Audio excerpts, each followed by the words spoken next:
अस्सलाम वालेकुम। बिस्मिल्लाहिर्रहमानिर्रहीम। आज का जो हमारा टॉपिक है वो है आरसीडी, इको और सार्क। ये जो तंजीमें हैं, ऑर्गेनाइजेशन पाकिस्तान इनके साथ मुंसलिक है और ये बड़ी अहम तंजीमें हैं। एग्ज़ामिनेशन पॉइंट ऑफ व्यू से भी इसमें से कोई ना कोई सवाल पूछा जा सकता है और पिछले कई सालों में अप टू डेट अगर आप देखें तो उसमें क्वेश्चन पूछे भी गए हैं। तो स्टार्ट करते हैं। आज का हमारा जो टॉपिक था वो था इको। इको का पहला नाम था आरसीडी। हम स्टार्ट करते हैं आरसीडी से।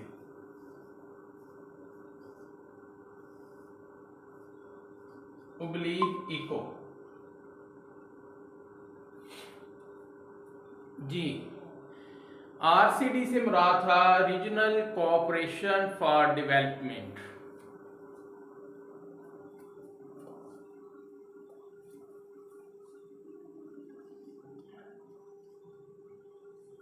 अब इसके इंग्लिश में लिखने की जरूरत नहीं है, आपको समझ आ गई होगी इसके पूरी एब्रीविएशन का। रीजनल कोऑपरेशन फॉर डेवलपमेंट 21 जुलाई 1964 को बुनियाद फाउंडेशन इसकी कब रखी गई? 21 जुलाई 1964 को तुर्की, पाकिस्तान और ईरान, इन तीन ममालिक के जो सरबराहान थे उन्होंने एक आपस में इलाकाई रीजनल जो है तावन की तंजीम बनाने का फैसला किया, जो कि इलाके में माशी, समाजी, सकाफती, सियाहती जो बेटरमेंट है इन मुल्कों के दौरान वो बेहतर हो सके, इसका मेन मकसद था। तो इसकी बुनियाद 21 जुलाई 1964 को तुर्की, पाकिस्तान, ईरान, अब तुर्की के जो सदर थे उस वक्त के जमाल गुरसल, पाकिस्तान के थे जनरल अयूब खान,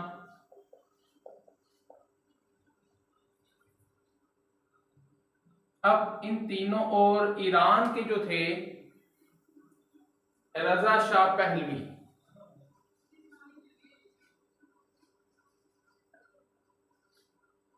रजा शाह पहलवी, ये याद रखें, तुर्की, पाकिस्तान और ईरान।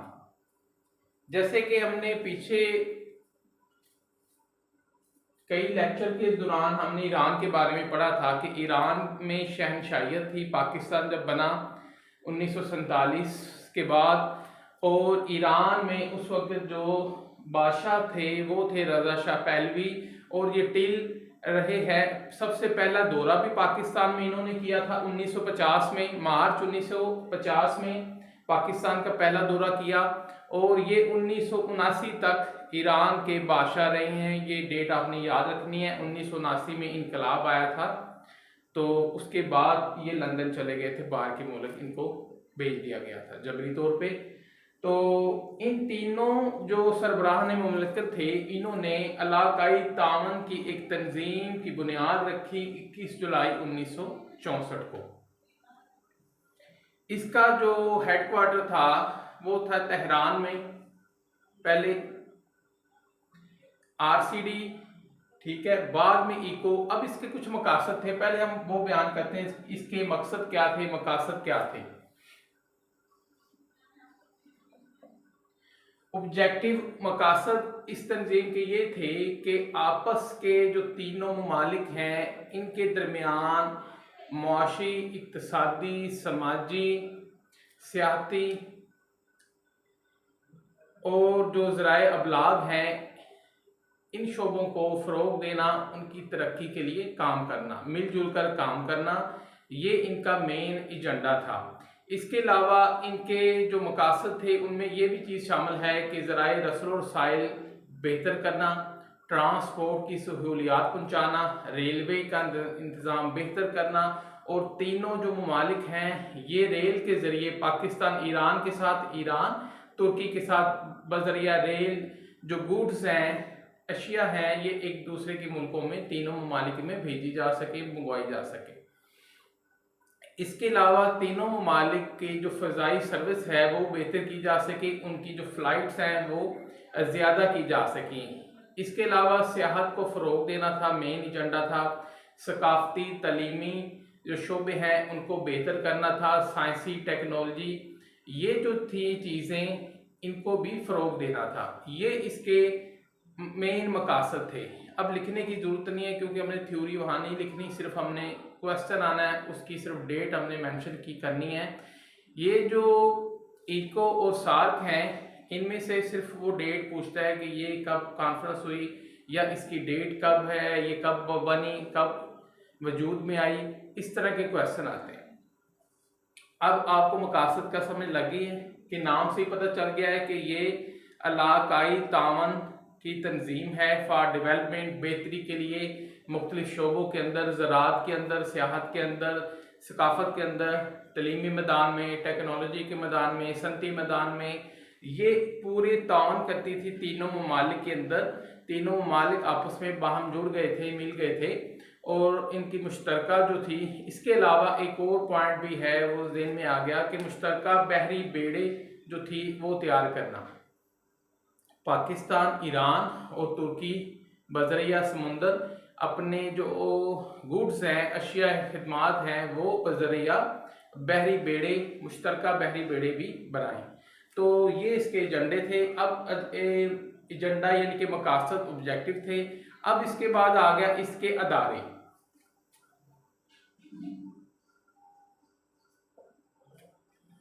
अब इसके अदारे थे जो आरसीडी थी, इसके अदारे क्या थी?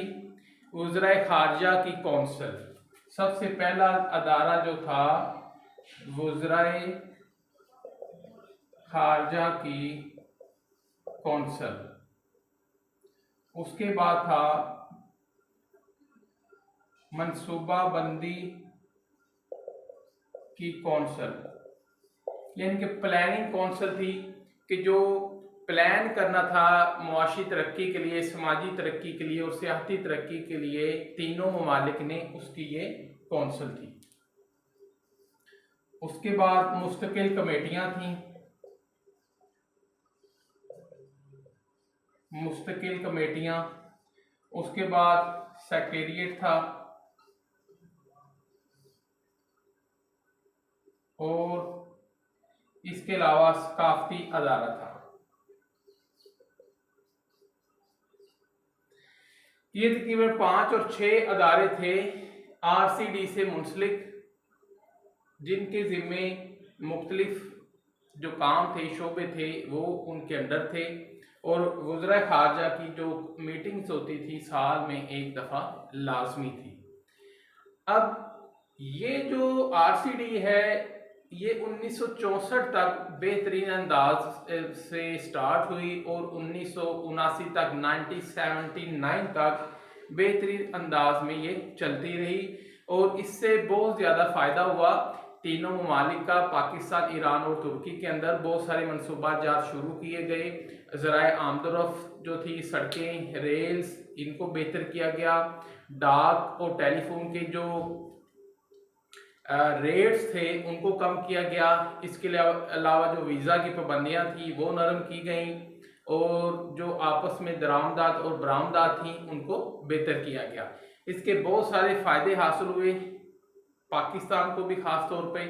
और ये आरसीडी अब आ जाते हैं इको की तरफ, लेकिन इको से पहले ये देखना है कि व्हेन आरसीडी डिसॉल्व, आरसीडी कब डिसॉल्व की गई, कब ख़त्म की गई। आरसीडी आपने याद रखना है जी, आरसीडी कब खत्म हुई? 1979। बस ये डेट आपने याद रखनी है और इसमें से कोई क्वेश्चन नहीं आ सकता। आरसीडी कब खत्म हुई? 1979। ये आरसीडी है। इससे आगे अब हम इको की तरफ चलते हैं।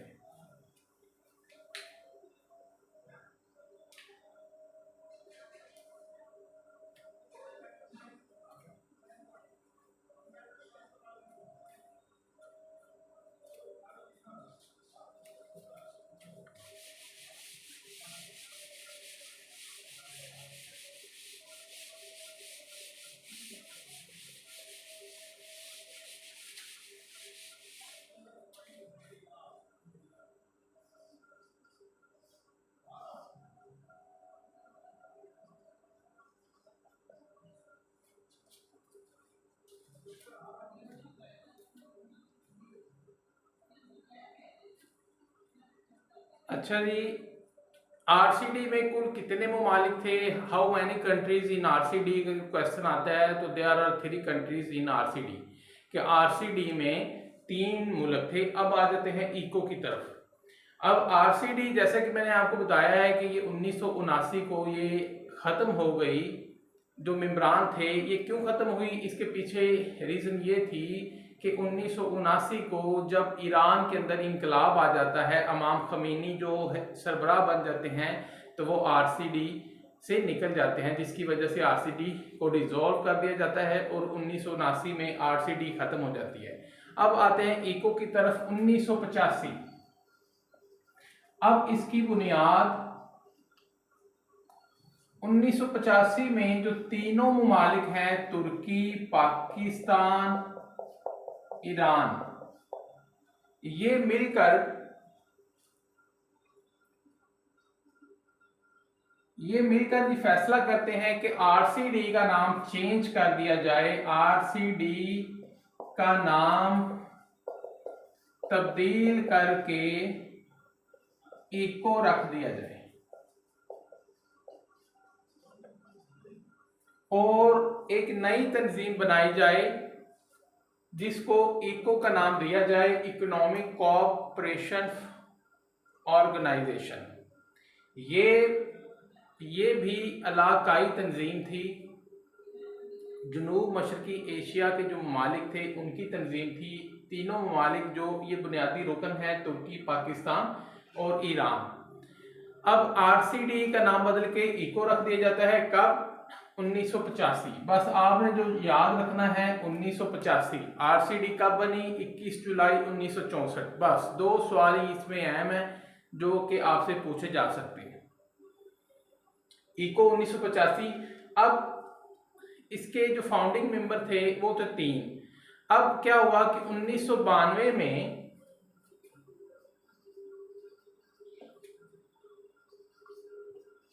मेंबरान की तादाद में इजाफा। अब जो मेंबर्स हैं ये बढ़ जाते हैं, इनकी तादाद जो है 3 की बजाय 10 हो जाती है। तो ये कैसे होती है कि जब 1991 में सोवियत यूनियन के टुकड़े हो जाते हैं, बिखर जाते हैं, अलग-अलग हो जाती है, रूस जो टूट जाता है और उसकी जो 6-7 रियासतें आज़ाद हो जाती हैं सेंट्रल एशिया की, वेस्ट एशिया की 6 रियासतें, वेस्ट एशिया की 6 रियासतें रूस से आज़ाद हो जाती हैं। तो 1992 में उनको इको का मेंबर बना दिया जाता है। जी, अब क्लियर हुई? वेस्ट एशिया, सेंट्रल एशिया की जो 6 आज़ाद रियासतें 1991 के बाद हुई, जिसमें काज़ाकिस्तान, उज़्बेकिस्तान, आज़रबाईजान, तुर्कमेनिस्तान, किर्गिस्तान, इस तरह ये 6 रियासतें थीं जो कि आज़ाद हुई। इनको भी इको में शामिल कर लिया जाता है पाकिस्तान के कहने पर, क्योंकि पाकिस्तान ने ही रशिया के टुकड़े किए थे अफ़गान वार के अंदर। आपको मैंने पीछे भी अफ़गान वार जब हमने पढ़ा है तो मैंने बताया था कि अफ़गान वार में जो रशिया है, सोवियत यूनियन है, उसके टुकड़े हो जाते हैं और 1991 में और 1991 में उसमें से 6-7 बल्कि 6 रियासतें मुस्लिम थीं, 1 रियासत नॉन मुस्लिम थी, सेकुलर थी। 7 रियासतें आज़ाद हो जाती हैं और ये रियासतें 6 इनमें से इको की मेंबर बन जाती हैं और पाकिस्तान जो है सबसे पहले इन रियासतों को तस्लीम करता है और यूएनओ में उनकी रकनीयत के लिए भी काम करता है। अब टोटल मेंबर हो गए जी 6 और 3 9, और एक मेंबर कौन सा था? वो था अफगानिस्तान। अफगानिस्तान 10वां मेंबर था और कुल मेंबर अगर आपसे पूछ ले टोटल मेंबर कितने हैं इको के अंदर, तो कितने हैं जी 10। How many members in ECO organization, तो आपका आंसर होना चाहिए कि 10 मेंबर हैं टोटल। 6 वस्त एशिया की रियासतें, अफगानिस्तान, पाकिस्तान, तुर्की और ईरान।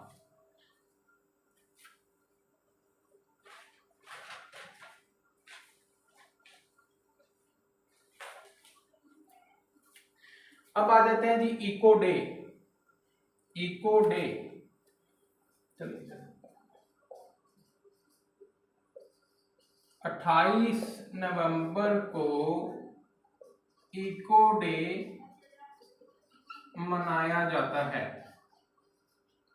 ये जनरल आज का क्वेश्चन पेपर में आ सकता है कि इको डे कब मनाया जाता है। तो हर साल 28 नवंबर को इको डे मनाया जाता है। जिस तरह अभी कल जो 22 अप्रैल था, 22 अप्रैल को कौन सा दिन मनाया जाता है? आपको पता होना चाहिए कि 22 अप्रैल को अर्थ डे मनाया जाता है, जमीन का दिन मनाया जाता है। इसी तरह 28 नवंबर को इको डे मनाया जाता है। ये दिन की मुनासबत के हिसाब से भी कोई ना कोई क्वेश्चन पेपर में आ जाता है, जनरल नॉलेज में वो डाल देते हैं।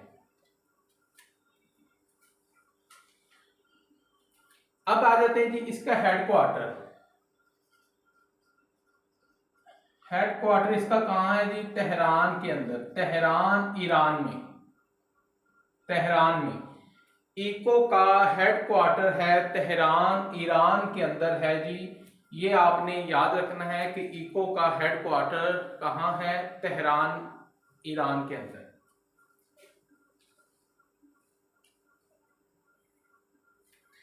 अब आ जाते हैं इको ममालिक।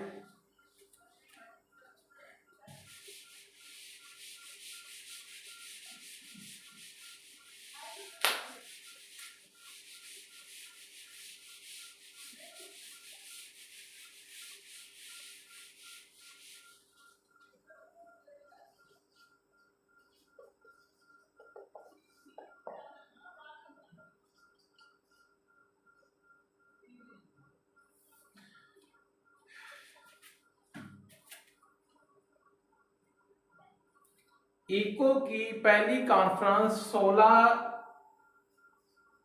17 नवंबर 1992 को तेहरान में हुई। 1992 को इको की पहली कॉन्फ्रेंस जो है वो तेहरान के अंदर मुनक्कद हुई, 17 नवंबर 1992 को।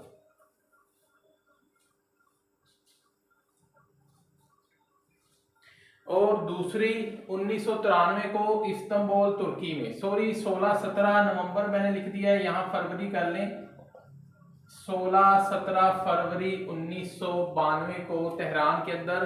और ये चूंकि एक समाजी और तरक्की को फ़रोग देने के लिए, माशी तरक्की को फ़रोग देने के लिए होती है ये तंजीम मुनक्कद, और जिसमें फ़ैसले किए जाते हैं कि जो इको के ममालिक हैं वो आपस में मुआशी तौर पर आगे बढ़ने के लिए एक दूसरे ममालिक से ताउन करें। और उसमें से बहुत सारे मुल्कों ने मुआहदे भी किए एक दूसरे के मुआशी मामलात के अंदर, तजारती मामलात के अंदर, सनतो तिजारत में, सियाहत में, सिकाफत में। इस तरह इन ममालिक के अंदर बहुत सारे जो आपस में मुआहदे होते हैं वो 1992 में वो हुए। अगर हम इको की तमाम जो है कॉन्फ्रेंस डिटेल से पढ़ें तो उसके लिए हमें कम से कम 2 दिन चाहिए। तो मैंने सिर्फ आपको बताना था कि जो अहम कॉन्फ्रेंस हुई या जिनमें आ सकती हैं, बाकी आप खुद भी चेक कर सकते हैं, देख सकते हैं। मेरा नहीं ख्याल कि इसमें से अगर पूछ ले, हाँ पाकिस्तान के रेलेवेंट हो सकता है कि जो पाकिस्तान में कॉन्फ्रेंस हुई इको की पहली मुनक्कद, यानी कि पहली दफ़ा वो कब हुई? 1995 में।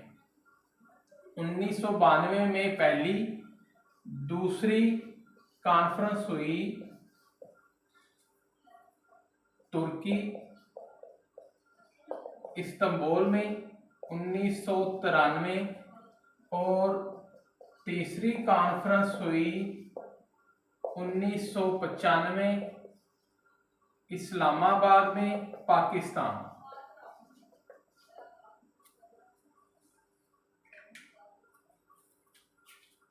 जी, अगर डेट भी कहे, मंथ भी कहे तो मई 1995। अब आपने ये पाकिस्तान के हवाले से याद रखना है कि पाकिस्तान में इको की पहली कॉन्फ्रेंस, फर्स्ट कॉन्फ्रेंस जो पाकिस्तान में मुनक्कद की गई वो कौन सी थी? तीसरी कॉन्फ्रेंस थी मई 16-17 मई 1995 को इस्लामाबाद में हुई।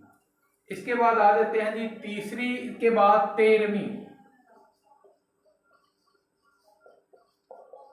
13वीं कॉन्फ्रेंस भी इस्लामाबाद पाकिस्तान में हुई, और ये कब हुई? 2017 में। 2017 में। अब वो बैक डेट से सवाल पूछ लेता है कि 13वीं इको कॉन्फ्रेंस कब मुनक्कद की गई या कहाँ मुनक्कद की गई।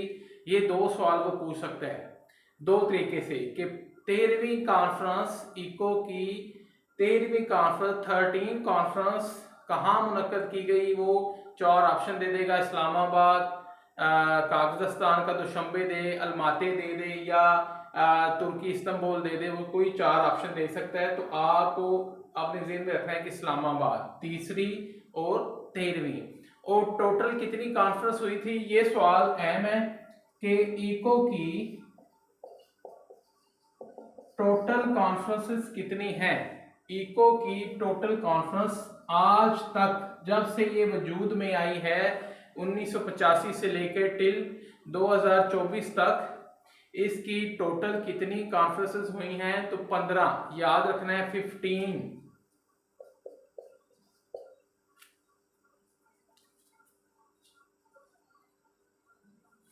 और ये कहां मुनक्कद हुई? अशकाबाद। अशकाबाद तुर्कमानिस्तान में। अशकाबाद लास्ट हुई थी, अशकाबाद तुर्कमानिस्तान में इको की टोटल 15 कॉन्फ्रेंस हुई हैं और लास्ट जो है वो अशकाबाद तुर्कमानिस्तान में हुई है। ये 2021 में हुई थी। बाकी आपको इसको आप चेक कर सकते हैं बुक से या नेट से। आप डिटेल में आपने नहीं जाना, क्योंकि डिटेल में पढ़ेंगे तो याद नहीं होता कि कौन सी कॉन्फ्रेंस कहाँ हुई हैं। आप क्योंकि 15 कॉन्फ्रेंस हैं, आपको याद रखना बड़ा मुश्किल हो जाएगा। इसलिए मैंने सिर्फ पाकिस्तान के हवाले से बता दिया है कि अगर क्वेश्चन पेपर में आता है तो पाकिस्तान के हवाले से आ सकता है कि पाकिस्तान में कौन सी कॉन्फ्रेंस हुई, कब हुई। ये 2 क्वेश्चन हैं, इनमें से कोई भी वो पूछ सकता है।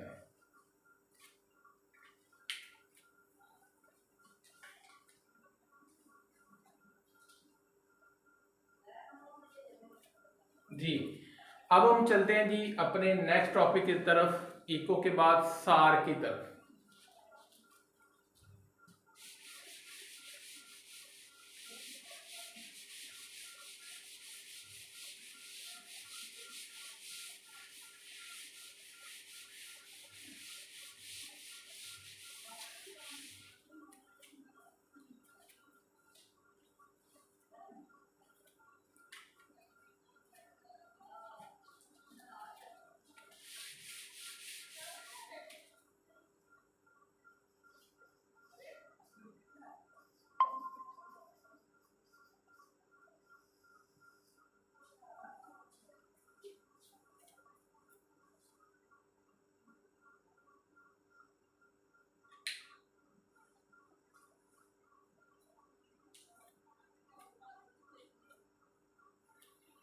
जी, सार कहा गया, इसका पस मंज़र क्या है, इसकी बुनियाद कब रखी गई। तो सार जो है, जैसा कि आप नाम देख रहे हैं, south Asian association for regional cooperation, इसका एब्रीवेशन बनता है south Asian association for regional cooperation, के जनूब मशरकी एशिया के ममालिक के दरमियान जो है ताउन की तंजीम। जनूब मशरकी एशिया के ममालिक के दरमियान ताउन की तंजीम, ये सार्क कहलाती है।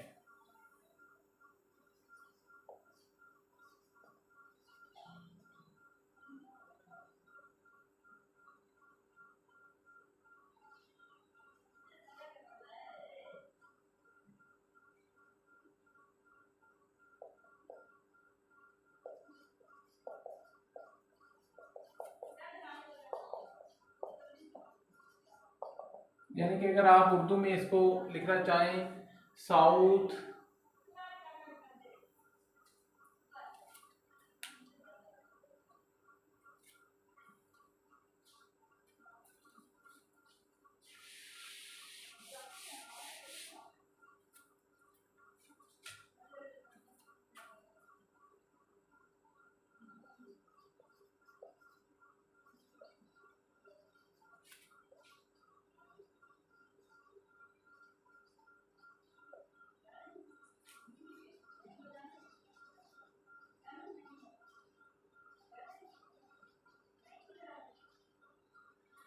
मेरा ख्याल है कि इंग्लिश में लिखना ज़्यादा बेहतर होगा। पेपर हमें इंग्लिश में आता है, मैं कोशिश करूंगा कि जो इससे रेलिवेंट है वो थोड़ी सी इंग्लिश में लिखा करूँगा। South Asian association for regional cooperation, इसका पस मंज़र ये है, बुनियाद भी के बारे में पहले बात करने से पहले, कि बांग्लादेश के सदर जो थे ज़ियाउर रहमान,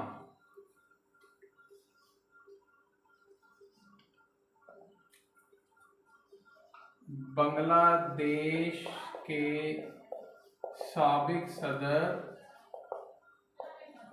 ज़ियाउर रहमान, उन्होंने सोचा कि जो साउथ एशियन कंट्रीज़ हैं इनके दरमियान ताउन की एक तंजीम होनी चाहिए। तो उसके लिए उन्होंने 1978 से लेकर 1979 तक, 1978 से लेकर 79 तक पाकिस्तान, भारत, श्रीलंका, नेपाल और भूटान, इन ममालिक के दौरे किए और इन ममालिक के जो सरबराहान थे उनसे उन्होंने तबादला ख्याल किया कि साउथ एशियन कंट्रीज़ की एक इकनॉमिक जो है कोऑपरेशन तंजीम होनी चाहिए। तो उसके लिए जब वो मुख्तलिफ ममालिक के सदूर से मिले तो एट लास्ट तमाम जो ममालिक के सदर थे, सरबराहान थे, वो उस बात पर मुत्तफिक हो गए और ये तंजीम, इसकी बुनियाद 7 दिसंबर 1985 को ढाका, बांग्लादेश में रखी गई।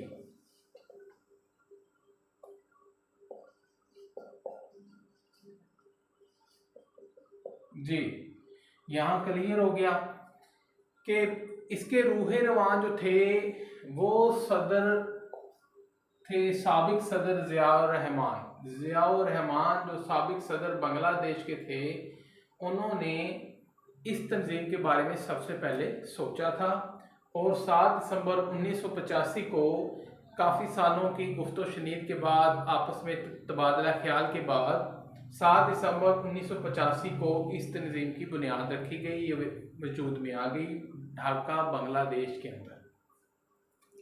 अब इसका मकसद क्या था, ऑब्जेक्टिव क्या था? इसका भी वही ऑब्जेक्टिव है कि जो साउथ एशियन कंट्रीज़ हैं इनके दरमियान जो बाहमी सलाह मशवरा है उनको फ़रोग़ देना, मुआशी इक़्तिसादी मामलात को फ़रोग़ देना, सकाफ़ती और तलीमी जो मामलात हैं उनको फ़रोग़ देना, सियाती और जो वीज़े के मसाइल हैं उनको सॉल्व करना। यानी कि ये भी तंजीम जो थी ये भी कोऑपरेशन के लिए थी, इक़्तिसादी कोऑपरेशन, और उसमें कई दूसरे शोबे भी आ जाते हैं।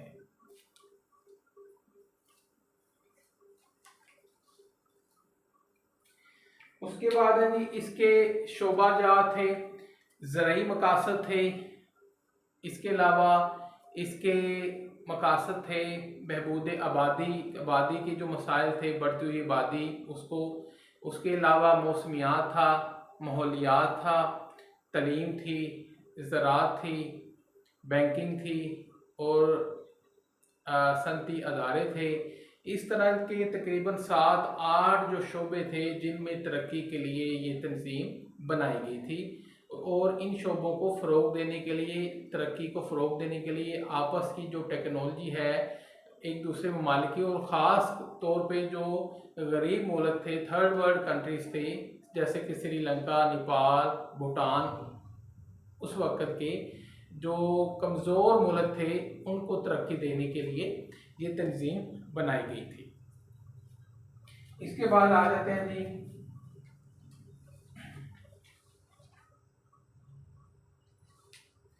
इसके अदारे। इसके भी 3 दायरे थे, वज़राए ख़ारजा की कौंसिल, सेक्रेटरी ख़ारजा की कौंसिल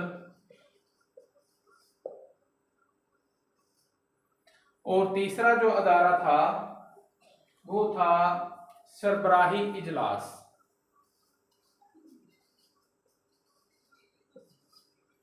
वज़राए ख़ारजा साल में 2 दफ़ा मीटिंग, एक साल में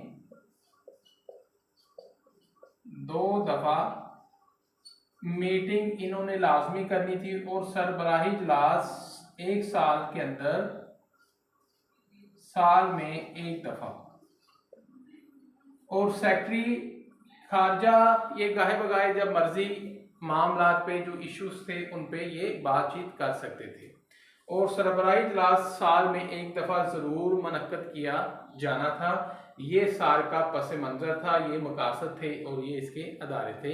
यानी कि इसका मेन मकसद था जो साउथ एशियन कंट्रीज़ हैं उनके जो समाजी, सकाफती, सियासी और तलीमी, सनती इन मसाइल को हल करना, सोल्व करना और बेहतर करना।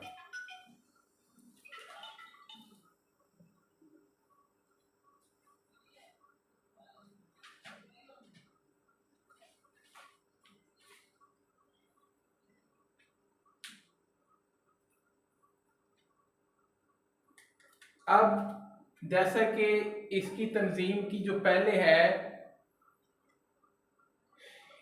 पहली कॉन्फ्रेंस जो हुई सार्क की भी काफ़ी सारी कॉन्फ्रेंस मुनक्कद हो चुकी हैं। इनकी जो पहली कॉन्फ्रेंस थी वो ढाका बांग्लादेश के अंदर हुई, दूसरी भारत बेंगलोर में हुई, तीसरी नेपाल काठमांडू में हुई, चौथी भूटान में हुई और इसके अलावा इस तरह काफ़ी सारी कॉन्फ्रेंस हैं। अब पाकिस्तान के रिलेटेड हम यहाँ पढ़ते हैं कि पाकिस्तान में कौन कौन सी कॉन्फ्रेंस हुई हैं।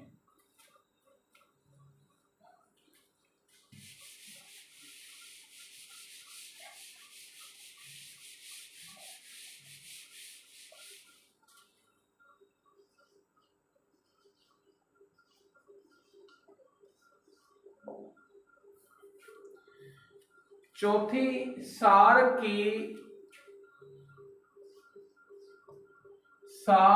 की चौथी कॉन्फ्रेंस पाकिस्तान इस्लामाबाद में 1988 में हुई। इस्लामाबाद 1988 के अंदर मुनक्कद हुई और उस वक्त की जो वज़ीर आज़म थी मोहतरमा बेनज़ीर भुट्टो थी, उन्होंने इसमें शिरकत की थी।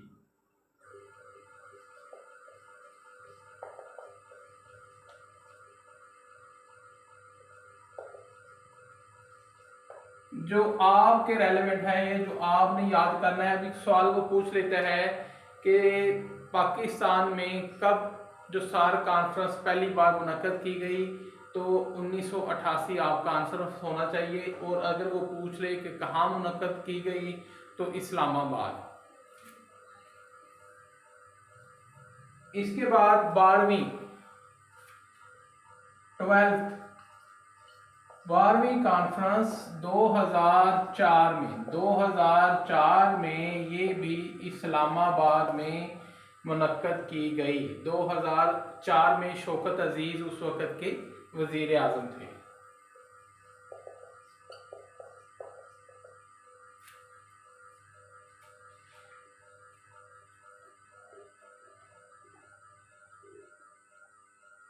अच्छा जी, अब आ जाते हैं इसके बड़े ही अहम एक क्वेश्चन है जो रेज होता है सार्क कॉन्फ्रेंस में कि जो 19th सार्क कॉन्फ्रेंस थी, 19वीं सार्क कॉन्फ्रेंस, ये कहाँ मुनक्कद होना थी?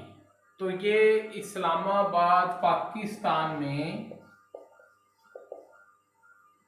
इस्लामाबाद पाकिस्तान में 2016 में मुनक्कद होना थी। 2016 जी। 19वीं कॉन्फ्रेंस इस्लामाबाद 2016 में मुनक्कद होना थी लेकिन नहीं हो सकी। उसकी रीज़न क्या थी? 2016 में 19वीं कॉन्फ्रेंस जो थी वो मुनक्कद होना थी लेकिन नहीं हो सकी। उसकी रीज़न ये थी कि जो इंडियन आर्मी के ऊपर अटैक हुआ था उरी में, जम्मू कश्मीर का एक मुकाम है URI उरी कैंप, ये इंडियन आर्मी का कैंप था जिस पे दहशतगर्द जो थे, बल्कि फ्रीडम फाइटर आप कह लें तो ज़्यादा बेहतर होगा, कि जम्मू कश्मीर के अंदर जो मुजाहिदीन थे उन्होंने भारतीय फौज के कैंप पर उरी पर हमला किया। और इस सिलसिले में जो इंडिया था उसने पाकिस्तान पर इल्ज़ाम लगाया कि ये पाकिस्तान ने हमला करवाया है, इसलिए इंडिया जो है भारत वो इस कॉन्फ्रेंस में, सार्क कॉन्फ्रेंस में, 19वीं सार्क कॉन्फ्रेंस में शिरकत नहीं करेगा। भारत शिरकत नहीं करेगा।